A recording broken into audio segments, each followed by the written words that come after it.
Welcome back to RotoQL University. This is our third course, MLB Strategy. Today we'll be looking at advanced cash game strategy. If you want more of an intro into how to play cash games, check out RotoQL University. We have some courses with Sahil that will intro you into the format. This is Mike. I'm joined by Sahil. How you doing, Mike? Pretty good, man. Well, let's get into it. Starting with our lesson overview, the desired outcome is to create a lineup with both a high floor and a high expected value. And we'll be looking into pitcher selection, hitter selection, and then lineup construction in order to create the lineup. So before we move on, Sal, I wanted to touch on high expected value. Could you introduce that a little more and how that applies to cash games? Yeah, so high expected value just means on average what is your team expected to score. So the idea here is that we want a team that is going to score high on average because that will allow you to get the most money out of your cash games. And the other idea is to get a high floor, and that means that in a kind of a worst case scenario, you want your line to still do reasonably well so that even when you have an off night, you're not going to be losing 100% of your cash games, but still probably lose a majority of them. Yeah, so as we go through this advanced cash game strategy, just keep in mind that, like Sahil said, looking for both that high floor and high expected value. We'll start with pitcher selection.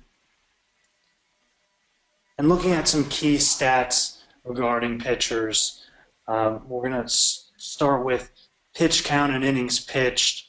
Both of these basic stats, but really important for interpreting high floor plays, because both high pitch count and innings pitched give you an opportunity, give pitchers more opportunity. For example, pitchers like Johnny Cueto, who have an average higher pitch count, innings pitched, if they struggle early on in the game, they're going to have a longer leash, and that's going to lead to more opportunity to get fantasy points, things like strikeouts, possibly the win later in the game, and other things. So that's pitch count in any pitch, but looking at strikeout rate, opposing strikeout rate, pitcher WOBA, opposing team WOBA.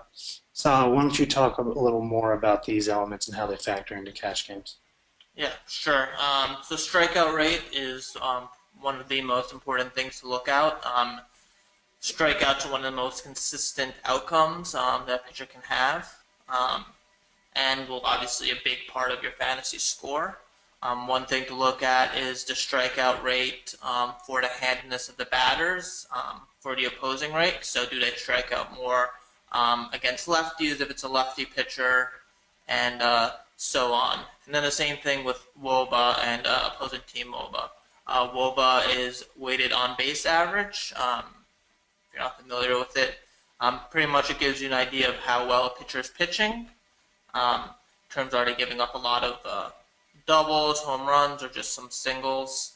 And opposing team WOBA, that gives you an idea of how good a batting team it is. So obviously you want to target poor batting teams.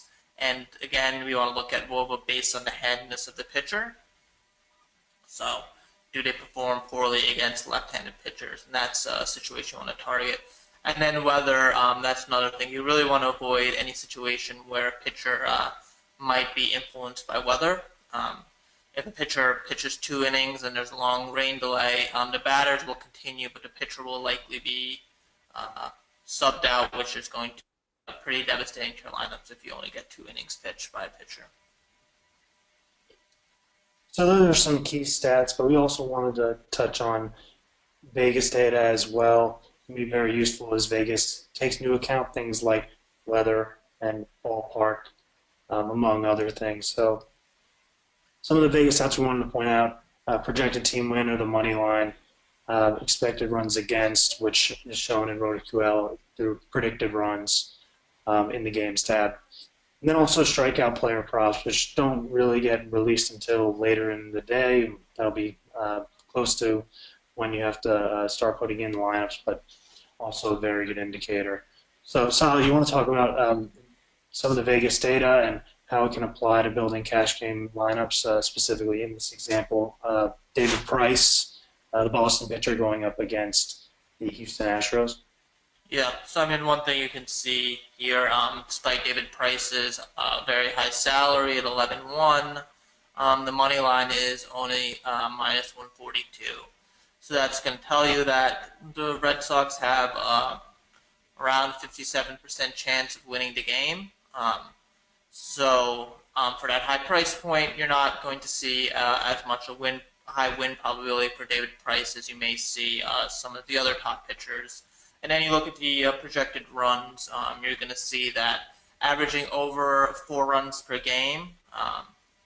This is a situation that I'm probably thinking to avoid just because of the low money line and the high projected runs and David Price's high salary. So I really think it's important to kind of look at what the high money lines and what the lowest projected runs are, and then that can kind of give you an idea of where to drill down in your research. And Vegas definitely provides a good starting point. Great. And that'll be a pitcher selection, but we'll touch a little more on how to choose pitchers for your cash game lineups later on in lineup construction, our last section.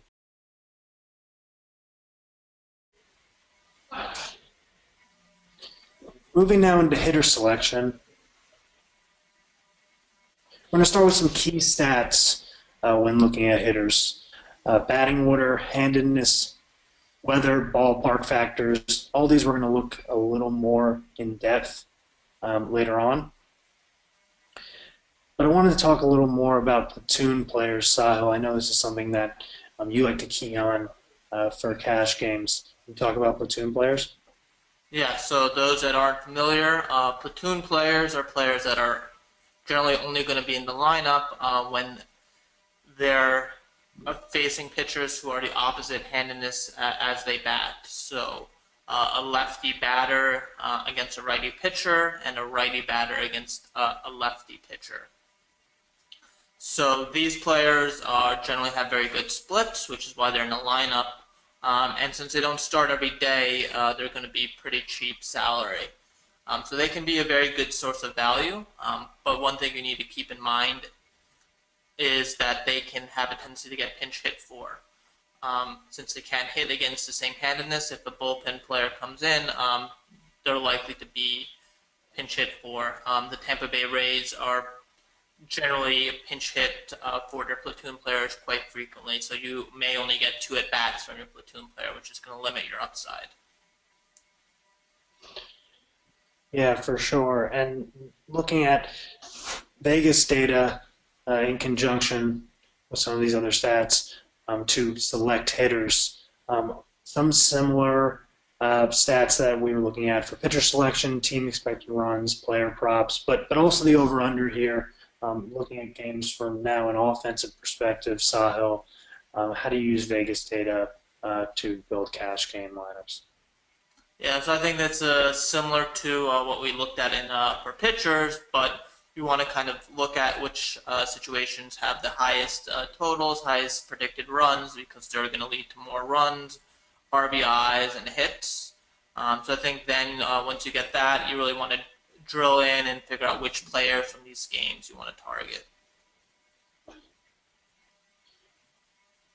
Great, and then moving into batting order, which we touched on with player stats. You can see in this visual here that plate appearances per game, according to each position in the batting order, it's decreasing as we get further into the order. So those first few spots are really going to get a wealth of opportunities. Sal, how do you look at batting order for cash games here?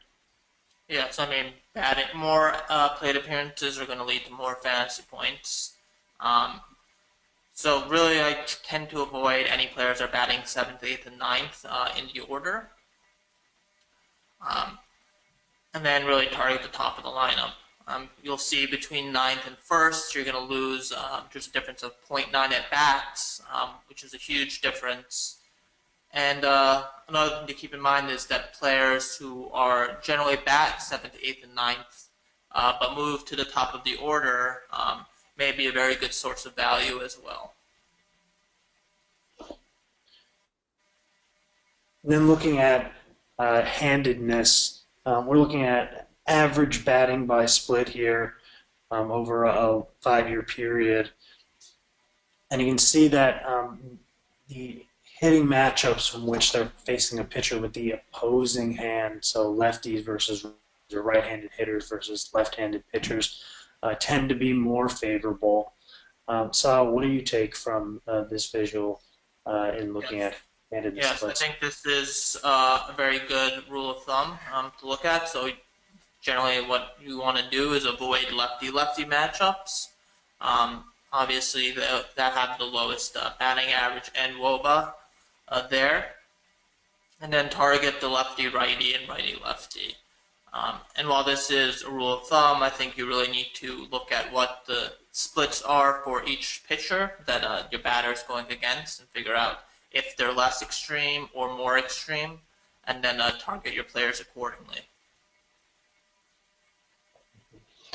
Yeah, so we've touched on batting order and handedness splits, but also you want to be aware of the weather and ballpark factors, which is very situational for each day. But there are some parks that tend to be more favorable for hitters than others. So in this visual, we can see runs and home runs per game according to parks. Now, this is 2 seasons back.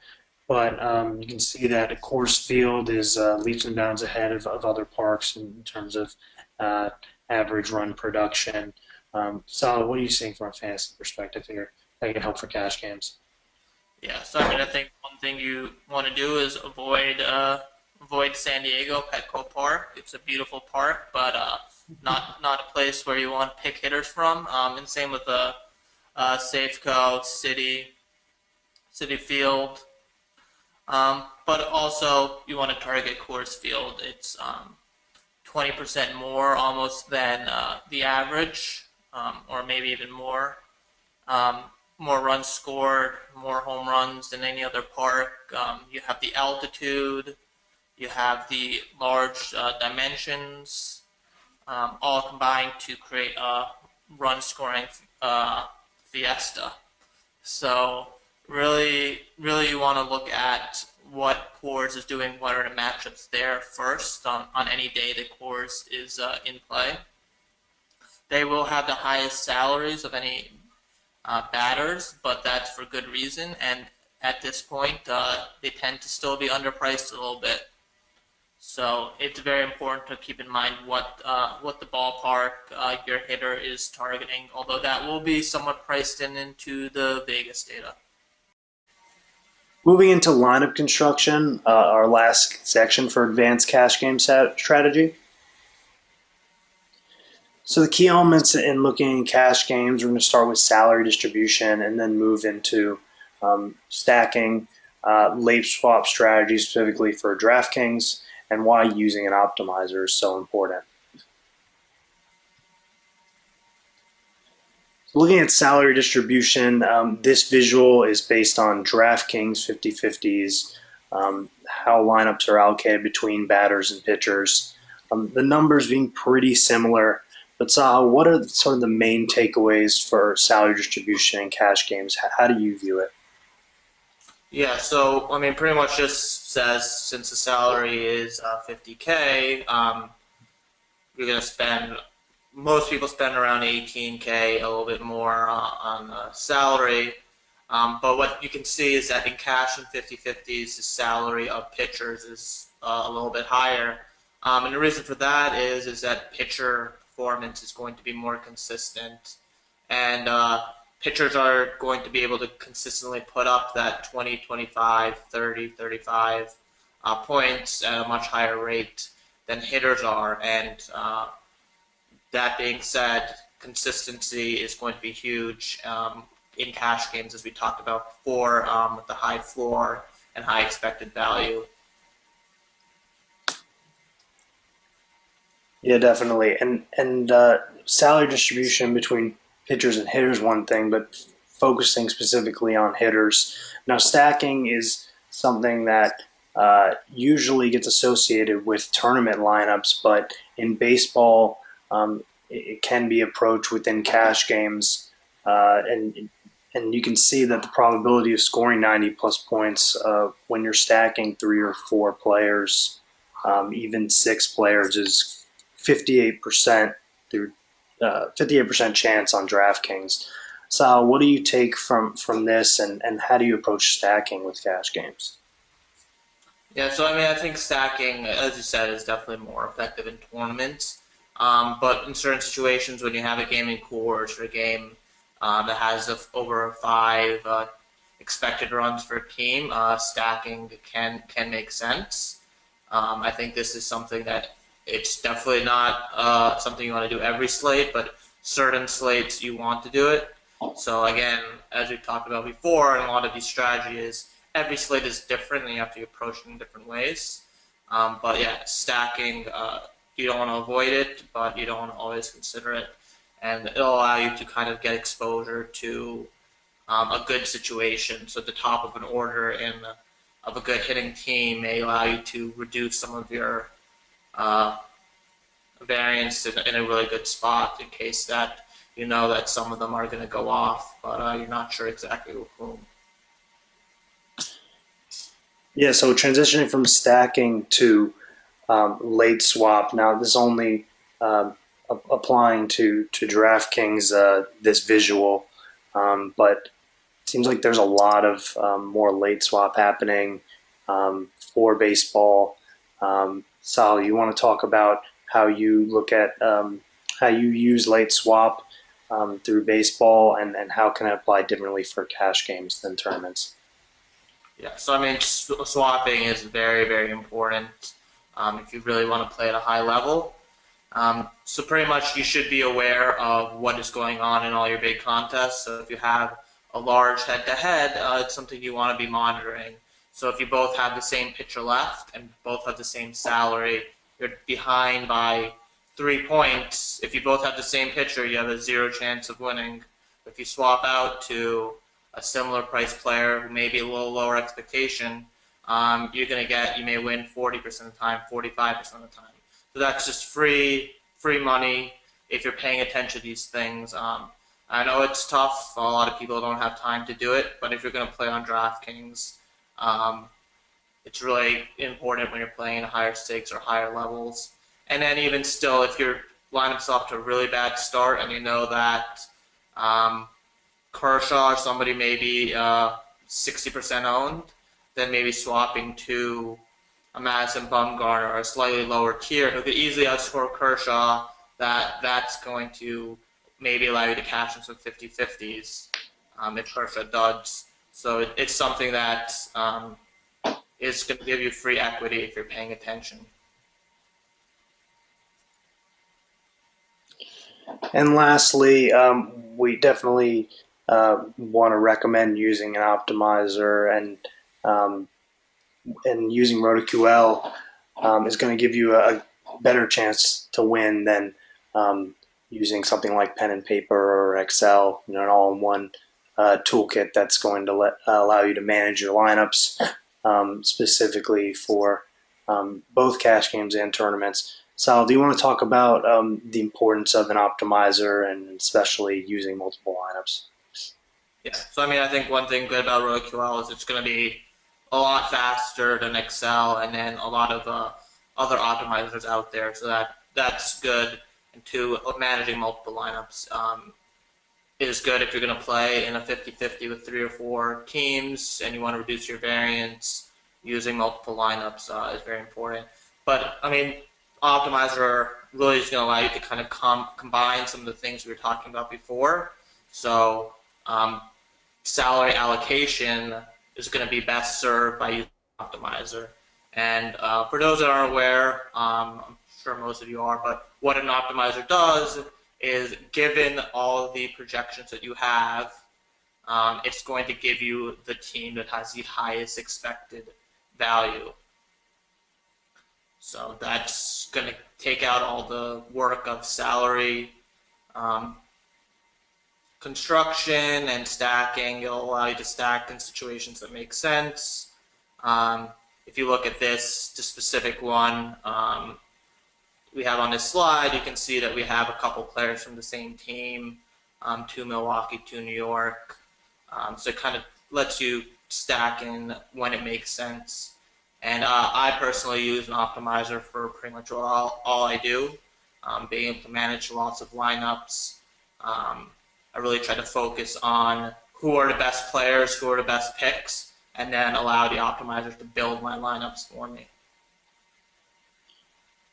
Yeah, so definitely check out the RotoQL optimizer to build lineups for cash games. So this is advanced cash game strategy. Check out our other advanced MLB strategy videos within RotoQL University.